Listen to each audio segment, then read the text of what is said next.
that's the moment we get. And I don't want to miss those moments, regardless how Sure. hard they are. I was able to walk those roads with both of my parents all the way to the end and be right by their side. And that in itself is hard. Welcome to the Run to the Hard podcast, where we're here to remind you that God doesn't promise us a life free from suffering, but he always brings healing and restoration on the other end. Our goal is to inspire you to face life's trials with courage and trust in God's plan. And oh yeah, run to the hard that God allows. Hi, everybody. Welcome to the Run to the Hard podcast. This podcast was literally put together because I'm a griever. 2 years ago, my beautiful wife, Michael, passed away tragically from a rare cancer. 4 weeks, she was gone. And Michael had a unique view on life, though, life and death. And on her deathbed, she literally looked at the children and I and said, I want you guys to run to the hard and run to the hurt, for it's in the greatest hard that God's going to do the greatest work. And because of her mantra, that's how this podcast began, is that I have just been, over the last 6 months, breathing out my story and her story and grieving and figuring out what next steps of life look like. Well, I'm 2 years in now, and I'm still searching, looking, interested in other people's stories, and I've begun to bring guests on who are helping me continue this process of grieving, understanding what other people have gone through, what other circumstances people have gone through. And so today I've got longtime friends, people I've known forever, Steph and Dale Schaefer with me today. And we're gonna dive into a little bit different of a topic. We're gonna talk about dealing with aging parents and even the death of a parent.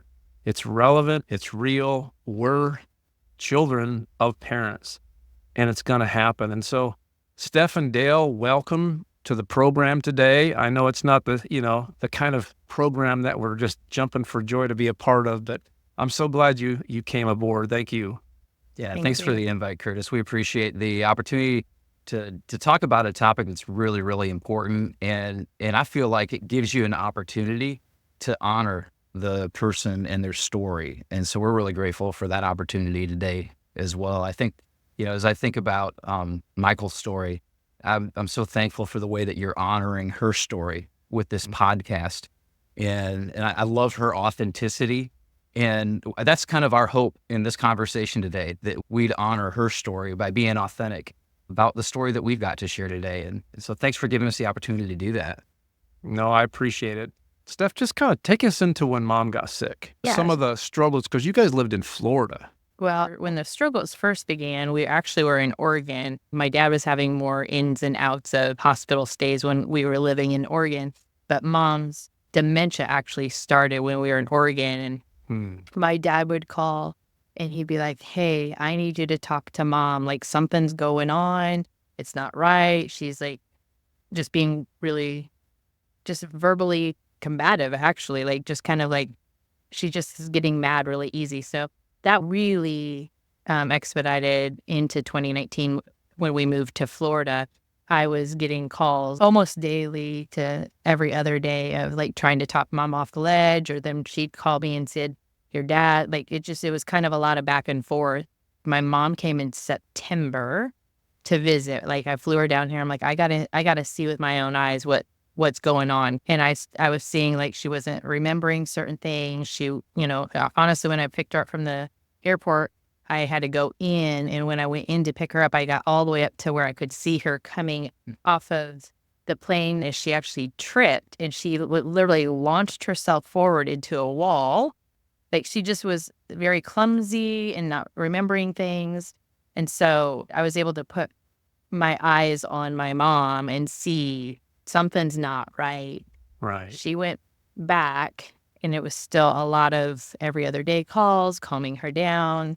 Things that she would see on TV were real life. Like, there was like, a news story about a fire, and she's like, what's going to happen? There's going to be a fire. We can't go to sleep. Like, just really paranoid about everything. Sure.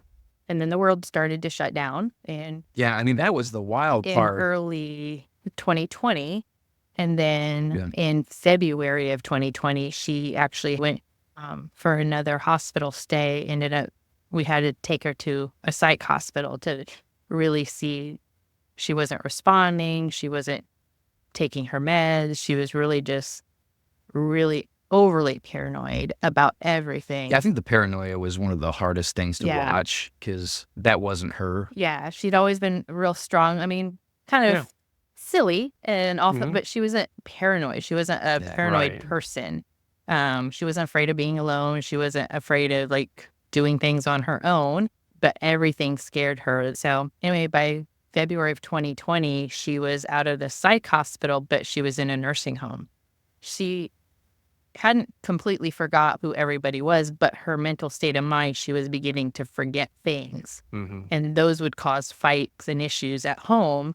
And I was actually doing safety checks on both my parents at different times because I'm still so far removed. My sisters couldn't get in, or, one would be mad at another so that they couldn't get in the house. So I'm literally doing calls and safety calls on my family. And both their healths were starting to Did you have go to downhill. Did you have to come spend some time in Michigan at all? I did. They just didn't have a handle on things. My mom had been paying bills, but because of where her mind was going, she wasn't. So Dad didn't know. So in 19, I literally went there, started doing all their bills, figuring things out, and then I just brought everything. We just made sure my name Oh, was on everything. okay. I brought it home. Let me just talk about that for a Mhm. second because that's a really big deal. And as a as a son, I think it's important that all of us have that conversation with a parent at some point. Yeah. Would you agree with that? Yeah, Like who's in absolutely. charge or who's going to be in charge if X, Y, and Z happens? I think that's kind of a And big deal. getting that established before they don't have their mindset to have Right. clear conversations, because then it seems as though you're leading it and trying to push them that way. And if you have siblings, that's not always something your siblings look fond upon. Right. So, having those conversations early and even having some of the documentation, I mean, they had already put me on bank accounts and stuff like that. So that wasn't hard, but just having that communication with vendors Yeah. or bill Yeah. utilities or whatever, So because at that's that hard. point, though, you were paying the bills. You were in charge of finances for Yep. both. For both. Yeah, Yeah. for the whole Wow. household. And Yeah. that's hard Wow. because, Yeah. you're parenting your parents, and Yeah. you are now in what's called that sandwich generation. You're the sandwich person, and it starts off like, oh, I'm just being helpful, but it gets increasingly hard. And just to help people understand, mom and dad were not that old at this point. How old were No. they? Yeah. 63 and 65. Yeah. And that's the part I wanted to share because we just don't know when. And we can't just keep putting it off and putting it off. These are conversations that we have to have. I hate them. I think that's hate, important. I hate having Like- these conversations. I think you have to have the conversation early, and don't assume that it's something that you can delay until someone's 70 or 80. Mhm. If I've got parents that are in their 60s, we need to be having some conversation. Hey, what are your plans in the future? If your health Right. begins to fail, what are we going to do here? And Sure. can we try and make sure we're getting all on the same page? And if there are siblings, bring them in, because that was That's it. a hard part for us. Is my dad and mom didn't bring my siblings in, and so Gotcha. from the start, I'm fighting battles that Yeah. I shouldn't have to be fighting until It's hard enough I what mean, you have to do. You don't need to be Yeah. fighting at the same time. right. Yeah. I mean, me and my one sister, neither one of my sisters were we even communicating. And not until almost a year and a half in did one of them, I just said, we've got to figure this out. Like, I think you have a misunderstanding of what I'm being asked of. I don't think Dad was Yeah. completely clear with you versus me. And we sat Yeah. in our front yard for 3 hours and hashed it Wow. out. And, we talk now, and she understands that, like, I was being given some information. She was because my dad didn't like confrontation. My mom did, but my dad did not. I mean, There's truth to I that. know. Yeah. So, but we hashed out, and we have to be together if we're going to be there and honor our parents, and that is Yeah. primary. And so, that has helped that relationship. But getting everybody on the same page, how uncomfortable it may be, is huge. Yeah. I So, think that mom ahead. mom turns 80 this year. I don't know if you knew that. Next month she turns Oh, 80. I know. Goodness. She's probably gonna be She's mad. She's gonna be amazing. mad that I said it out loud, but it's true. What made me think of it is that, mom's had 2 bouts of cancer, and, that first bout, it was rough, and, having to start those conversations. So the problem for most of us that is we never have those conversations until there's an actual event. And it's like this event causes us to have these conversations. But what about people who don't get a chance? The event doesn't allow them to have the chance to have the conversation. And so if we could put it up for a vote, how many says that we need to have these conversations ahead of time? Absolutely. So I don't know. That's what crossed my mind, because Mom and I have had a lot of conversations like that, and we have a plan. It stinks. I hate talking that way. What you may or may not know is the weekend of the funeral, of Michael's funeral, Mom got COVID really bad, and she was so hurt that she couldn't be at the funeral. And she called me the day before and said, "Son, I'm so sorry. I'm so sick. I cannot be there to support you." And I remember saying, "Mom, don't you die this weekend on Michael's funeral." Right? Yeah. Like, are you serious right now? I can't do Goodness. this. You know what I Yeah. mean? Yeah.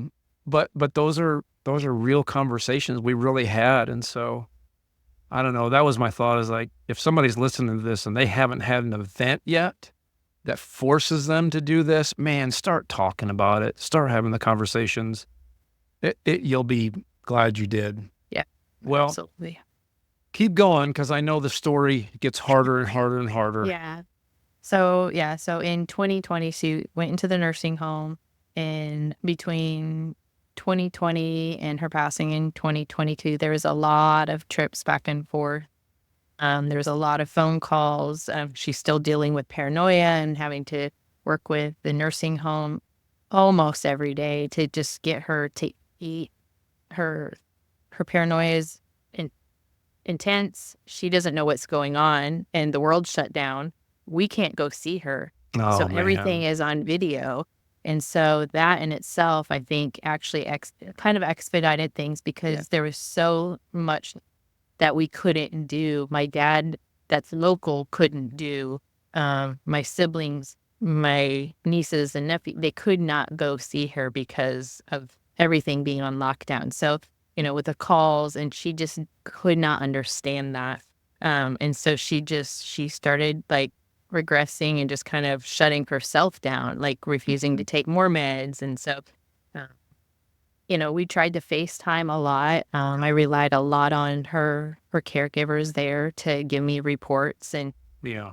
they'd call me to get her to eat, because she was just dwindling down to nothing. Yeah, she lost a lot A lot of a weight. lot of weight.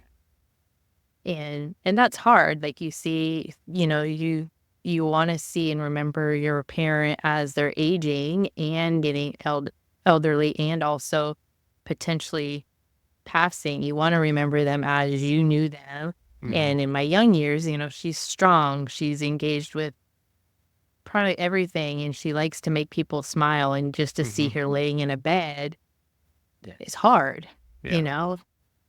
Watching her not be that strong Marine that I was always so proud of. And I love to tell people, my mom was a Marine. Yeah. And to see her not be that person, but know that that's still that she is that person. It's just different. So hard. So she was in the nursing home. There's a lot of back and forth, because my dad's health also continued to deteriorate. And so he was in and out of the hospital. And so I would go home to Michigan, sometimes for a weekend and sometimes for 2 weeks. And then it kept increasing to 3 weeks and sometimes a month at a time, and in our own home, you think, okay, I've got to go do this. So I'm going to hit the pause button here, and everything's going to pause because I've been dealing with the hard in another state. It doesn't pause. No. Everything doesn't pause. Everything keeps going. Everything else still has movement and still has emotion and still has deadlines. And and needs, but I couldn't be here. And so that happened multiple times with Dad's health.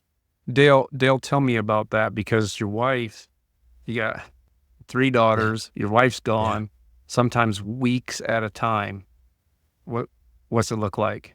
Yeah, I was reflecting on this with Steph before we jumped on with you, and I'm a real reflective person. So I journal and I think about my experiences, and I'm always trying to evaluate my experience and make myself better, make our family better. And so if you go to my journal up until your mom went into care, there's almost daily post in my journal, right, of reflection on what's happening. And getting ready to talk with you, I looked at it, I said, so what was I journaling during this window? And here's what I discovered, Curtis. Between her father's decline, so her mom's been in care for almost a year at this point. So this would have been early 2021. And now her dad's failing. There's a cancer diagnosis. He's going on dialysis. All this is like running concurrently. It's just heavy stuff. And in January of 2021, I stopped journaling when she flew to Michigan to be with her dad. And I didn't journal again until a year and a half later, when they both passed within 5 weeks of each other. Really? I didn't journal once during that season. And that's a window into what was going on in our household during that time. There was just this sense we're trying to keep our heads above water. We're trying to do right by her parents and everything we can to, like, so much energy. You only have so much energy, right? And now you're taking, I'd say 35% of our energy, maybe 40% of our energy, maybe more, was going to supporting her parents during that time. And then the rest of it, I mean, everything that was non-essential got shut down, right? Recreation, self-care, all those things that you think of as non-essential that are very essential, they get shut out, and you're just going day to day to day. I wish I journaled during that time. So it was a lot of just trying to make sure our girls were where they needed to be, right? We had 2 girls in high school during that time. One was a senior in high school, and another one was a sophomore at that time, and they're struggling. They're really spinning. And Mom's gone. Mom's gone. Yeah, mom's gone, and it's me and them. And then the last year of her parents' health, it was mom's gone, and Brenna, our middle, was away at Olivet at school, right? And the youngest one, she doesn't have her mom here, and her sister, who's been her best friend, isn't here, and she's with her dad, and I'm trying to be mom, dad, and the sibling, right? And fill all these gaps in her life. That was probably the hardest. I think the hardest season that we've had in life and ministry was that season, from when both of her parents really started to decline until they passed. And they passed within 5 weeks of each other. It was, almost 3.5, but yeah. Wow.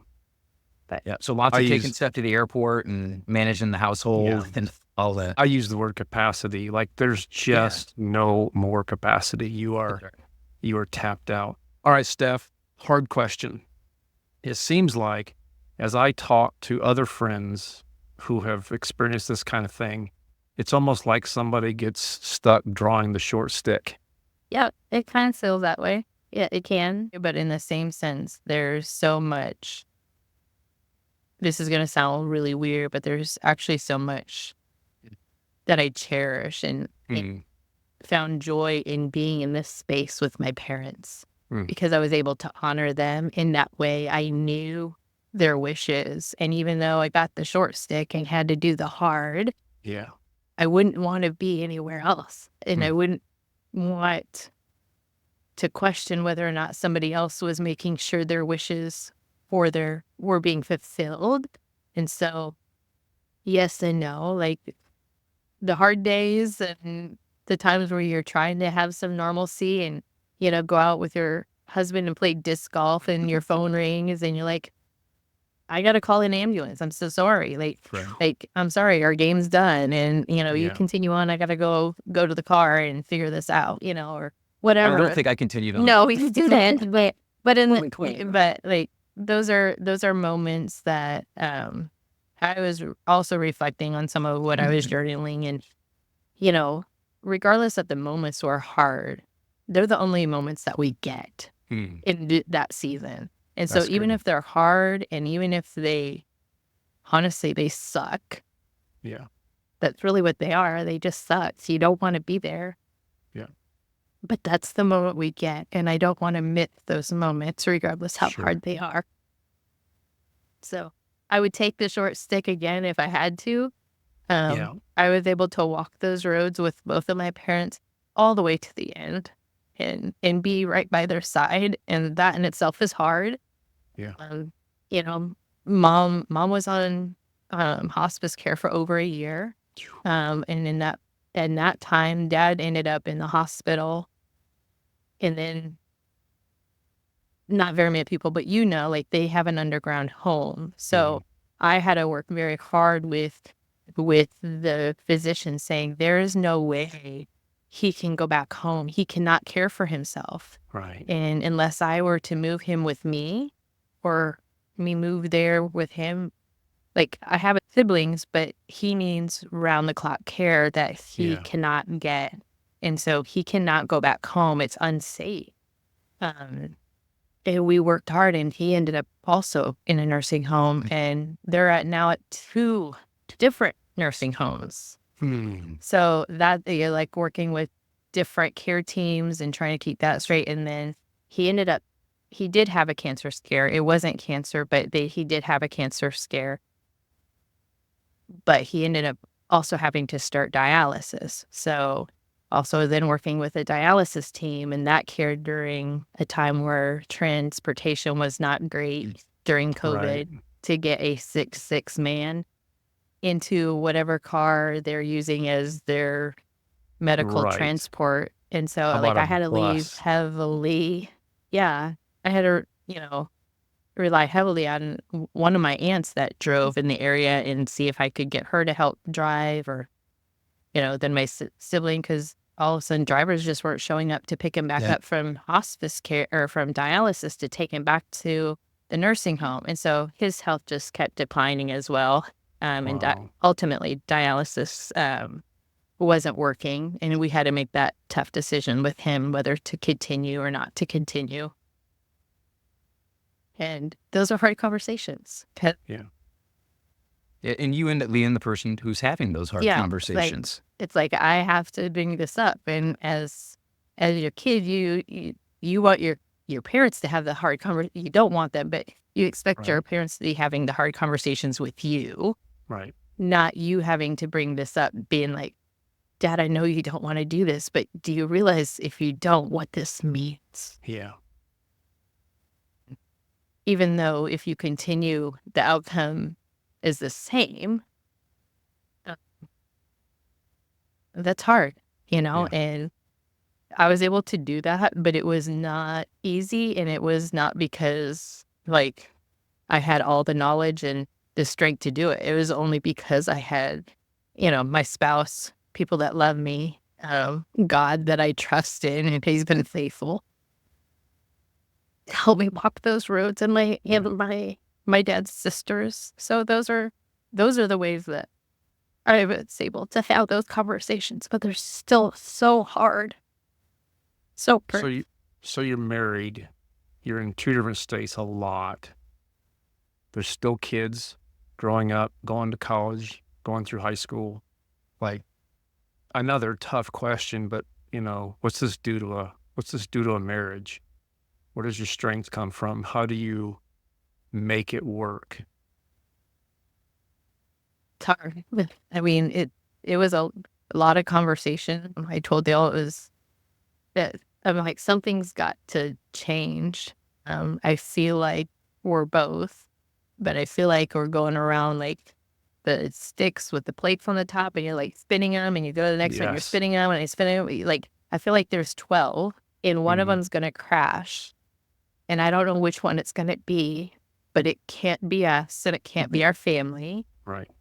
But some things have to go by the wayside at this point where we're, because it's just too much. Yeah. And I really limited travel during that season. So Something that had started to build up before that was I was speaking in churches and doing some travel.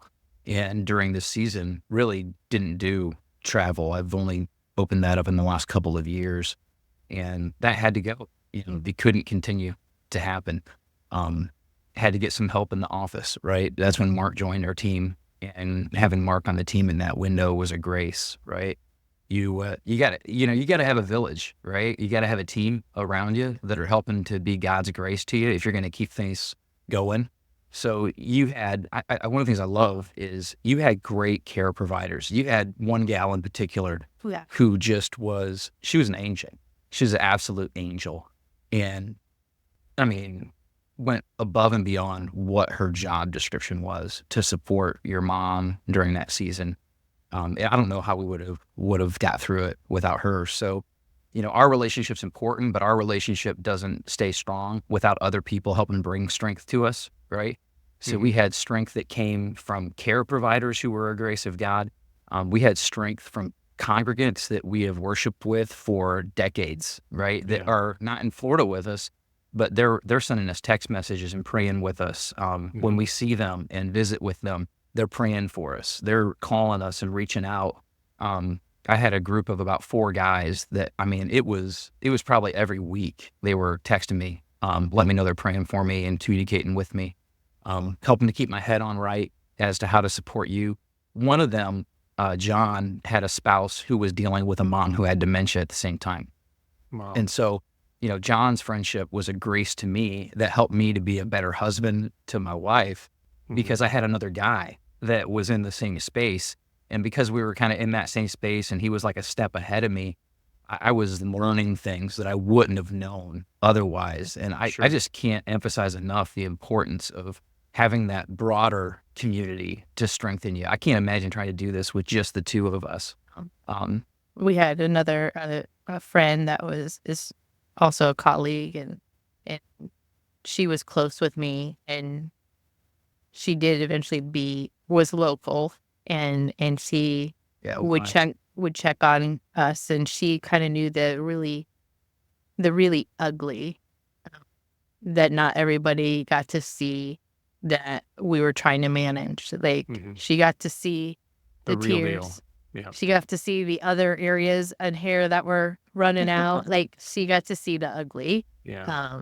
If she didn't, not just the ugly, like with caring for your parents, but the ugly of how this impacts a local family, right? Like how it impacts our household, how it impacts our girls. And I think you've got to have at least one person or a couple people that, they know what's really going on, right? There's nothing hidden. There's not secrets. We're transparent and we're safe. Like all of those things matter. And that's how we've always tried to do ministry. But then when it gets to be like in every day, you're like, yeah, I can ask people to pray for me when things get tough. But I'm like, these are daily things. Every like day. Yeah. I feel like I'm coming to you, and like sometimes you feel like such a burden because you're sharing so heavily, but you're like, I have to have somebody that I know is praying and sincerely knows the impact of everything that we're going through, not just a, hey, again, this month, can you pray for us? There's a lot of people that say, you need to be in counseling during a space like this or support groups. And I think those are good things. I want to be clear. I believe that. But I also believe that there's nothing that takes the place of spiritual friendship. Yeah. Counseling is good. Yeah. One of the things that we keep challenging people through this is that, man, I was blessed with such an amazing support group of people. My church, my buds, my neighbors, like just poured in. And I keep challenging people. We all know somebody going through stuff like this. We just do. We all know somebody going through stuff like this. And people are always saying things like, I don't know what to do. Do something. Do something. Yeah. Like do something. Just show up. You keep, I told Chris was asking me on one of the podcasts, he said, tell me what a friend should do. And I said, never stop asking. Just because I'm in the thick of grief and I don't want to go to breakfast with you today, or I don't want you to come by the house. I don't need food today. That doesn't mean it's a one and done. Like, don't stop. I'm not turning you away permanently. I'm turning you away today. Just today. I just need space today. but you better show up tomorrow, and you better show up the next day, and you better show up the third day, you better show up the fourth day, and you better show up a year from now. If you want to know how to be a friend to somebody going through stuff, you just keep showing up, because Man. you can't get offended if they didn't need you that day, or just didn't have the capacity to have a conversation or whatever. And so I don't know, just you sharing that helps me want to remind people to just keep asking, keep showing up, keep offering a hand. Yeah. That's right. all that got me through. And that's what you're saying too, is that your people showed up.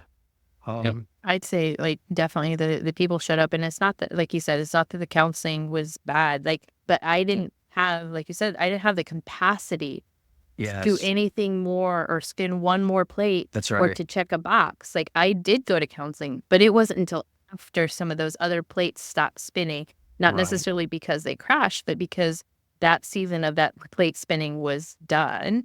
And so I just, like, not to say don't do counseling, but definitely Sure. don't push away your village or your people. Invite them into the ugly space and the hard space that you're in. Yeah. Yeah. And I think one of the reasons we had people show up for us is, I mean, I can't say this about me, but I can say this about you because you're incredible at this, is Steph is someone who is a friend, and she's a friend at all times, right? And so she was investing in other people before she was at a place where she needed people to invest in her. And I think when you live your life that way, where you're pouring into others, you position yourself for a sense of reciprocity that comes when you find yourself at that point of need. And so we're all going to find ourselves facing hard things. If we're going to have the grace we need from others during that time, then we have to be a grace to others before that time for us. And you were that. You just did that so well.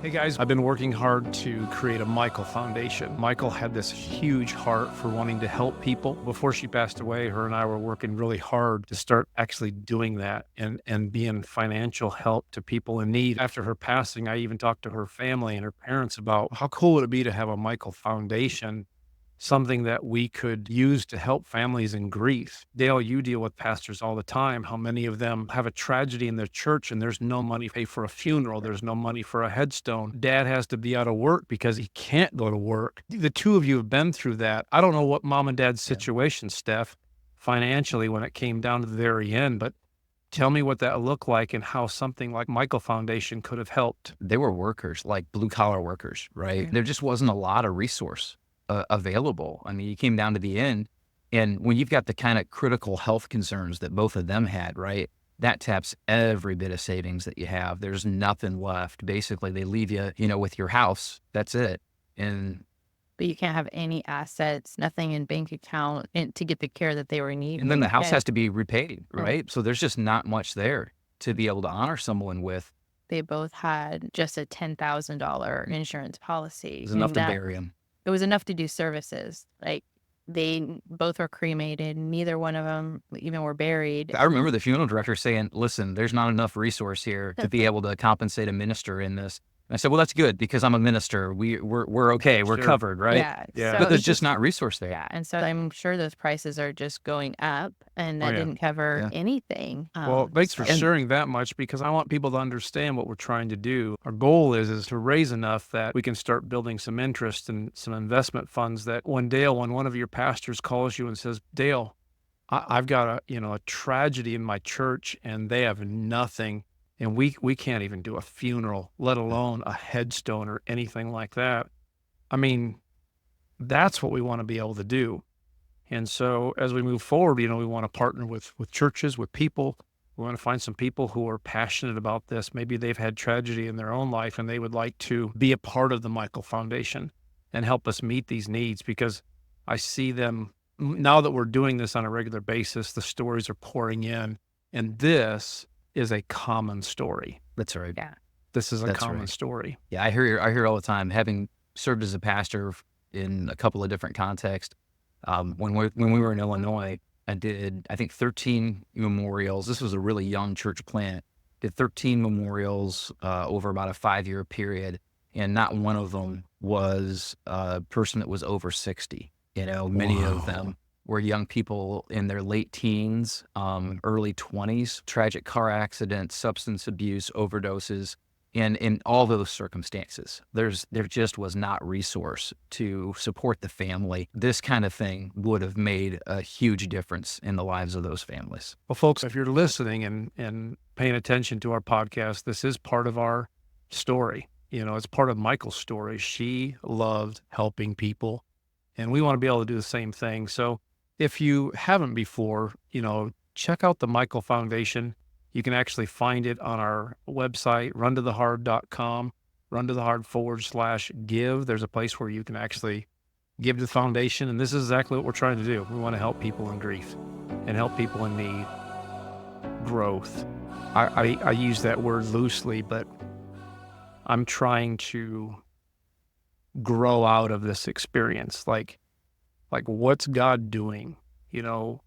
Michael gave us that mantra that really happened. She literally told us, don't shy away from this. You go cry your guts out. Do whatever you have to do, but don't shy away from this. She said, dive into it.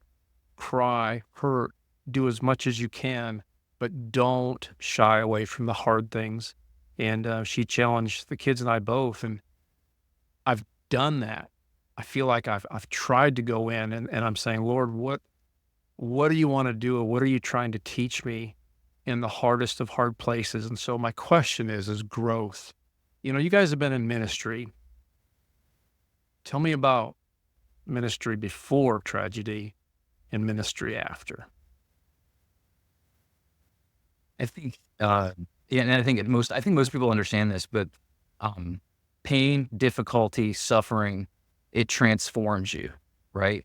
And it either makes you hardened in your heart, or it makes you receptive to see other people and have great empathy for them, right?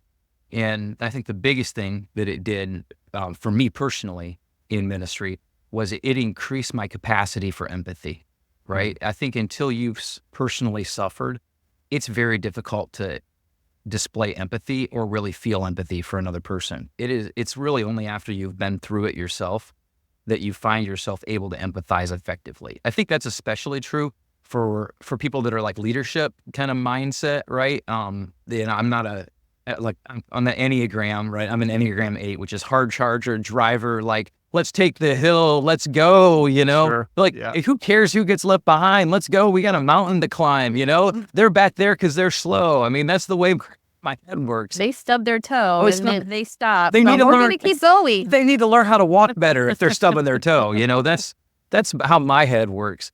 And this experience in ministry has given me a great deal of empathy for people who are suffering and fighting a battle in the midst of trying to do ministry as well. So I'm way more empathetic with our pastors. I'm way more empathetic with board members that I'm working with who are fighting significant battles that got all the plates spinning.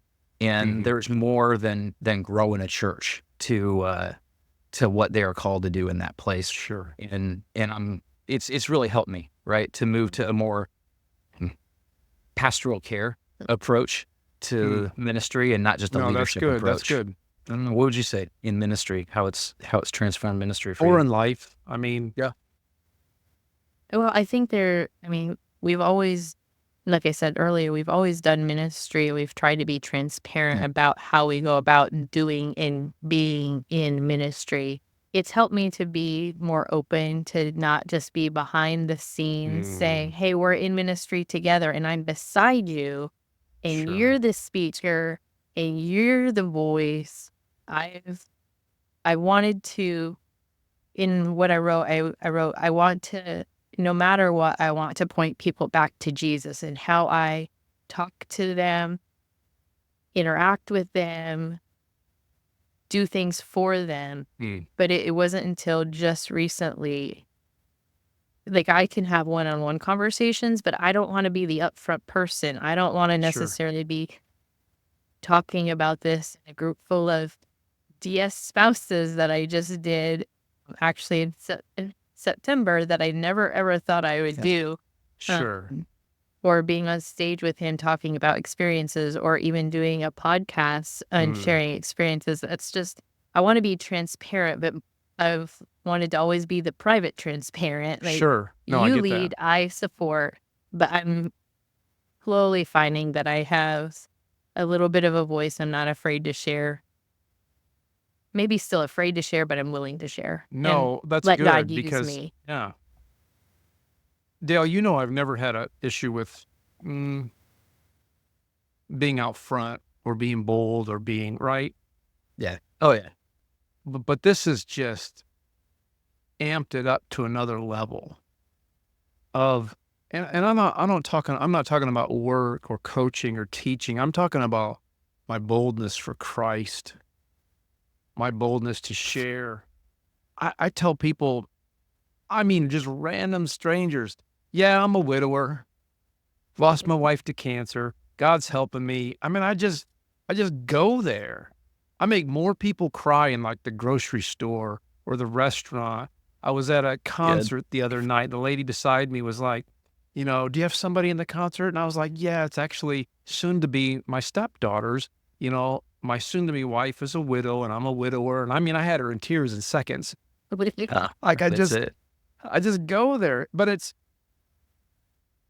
not for the purpose of going there to make it hard for them. It's this boldness of, I can do this. I can be so bold for Christ and share his goodness and what he's doing, even in the midst of the darkest.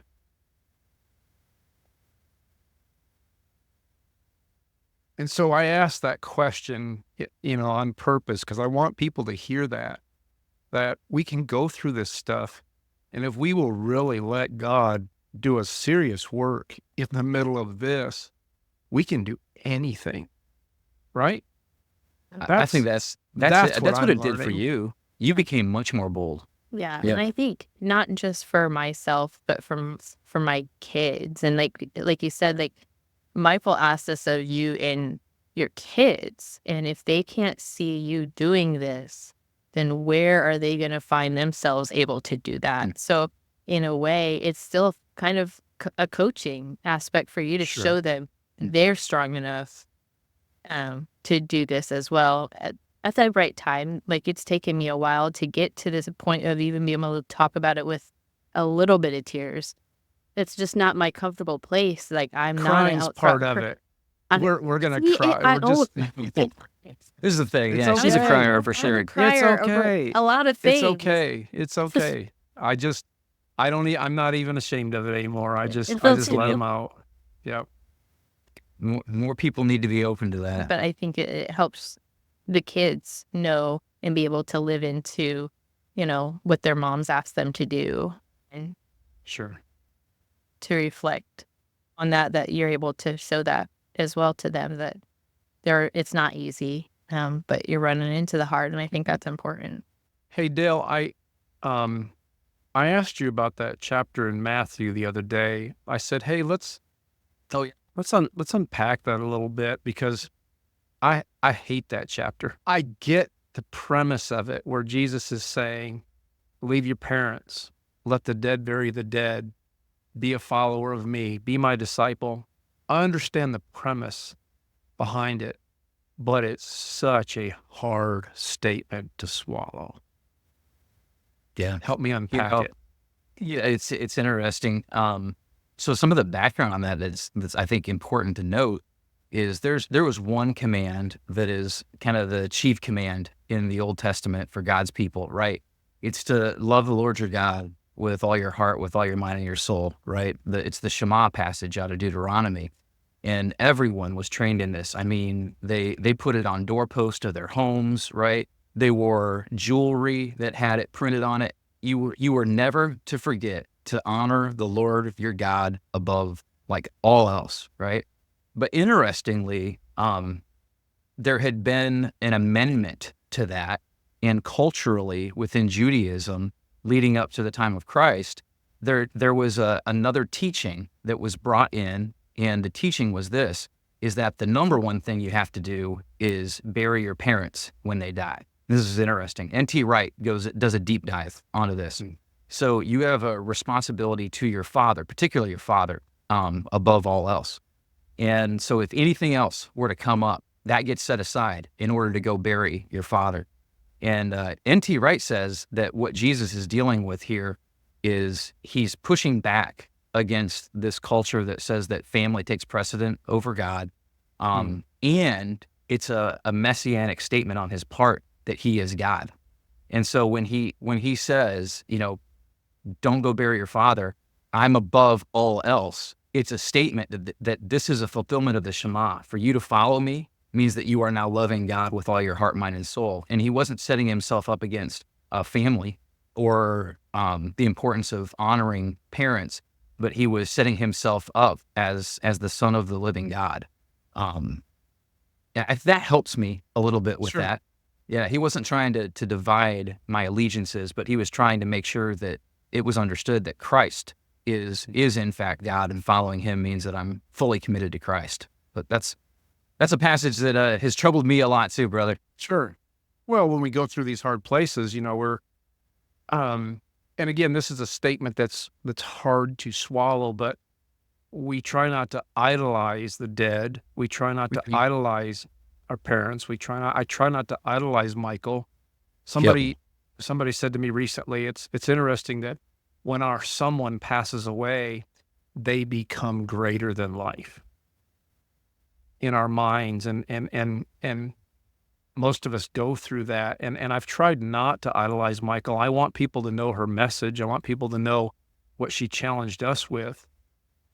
In the same token, not idolize her and put her more important than God in my relationship with God. God's using our tragedies. He's using her death. He's using that to, I hope, better others. I hope better her children. I know she's challenged me. She challenged me when I was married to her. It's the craziest thing that she's still challenging me when she's gone. But that's the impact she left. And her friends would tell you the same things. She was just that kind of a person. She just challenged you to be better in so many different ways. I don't know. That passage I've always struggled with that passage, not with the idea behind it. God is number one, but it's just this really hard, cringy feeling of, wait a minute, that's my parents. You know what I mean? Yep. Does that make sense? No, it makes complete sense. It feels like it feels like it violates the commandments as well, right? To honor your father and mother. Like come on, we're supposed to do that. So right. How do you wrestle with that? And shouldn't I lead my family well first and then lead other people well? It seems like it makes sense. I want to go back to like when I were talking about the moments, the only moments that we have, and just one of the things that I had written was that God is, Yahweh, God of the moment. God, you are the God of this moment and the moments that I've not faced yet. But in those moments, you will also be. You are here and you always have been. Thank you so much for your faithfulness. I pray continually to give thanks in all circumstances, for this is God's will for you in Christ Jesus. And that's from Thessalonians. And I wanted to just remember that in all moment that I was experiencing and that I was going to experience, because that was leading into their weeks prior to their deaths. Like, but I knew it was coming. I'm just like, I want to know that, and other people to know that you're God and you're getting us through this, and you are and you will always be what we need. Right. And I think that needs to always be, because like I said, I was sandwiched. We're the sandwich generation, and the sandwich, I just felt like I was in George Foreman, and they're just pushing this grill down and squeezing me to death. Right. And I just, in those moments, I need to know that, like, I've got my people, but most importantly, I had God, and he was always there, and I will always be there. And even the moments that we didn't even know were happening in our own home, But he was present. that he was present. Well, guys, I sure appreciate you sharing. I started this podcast today just kind of telling people that, I'm past year 2, and I feel like my brain is starting to function again. But with my brain functioning means I have more questions. I have more things I want to know, things I want to learn. I want to hear people's stories. I want to know how they did it well. Does that make sense?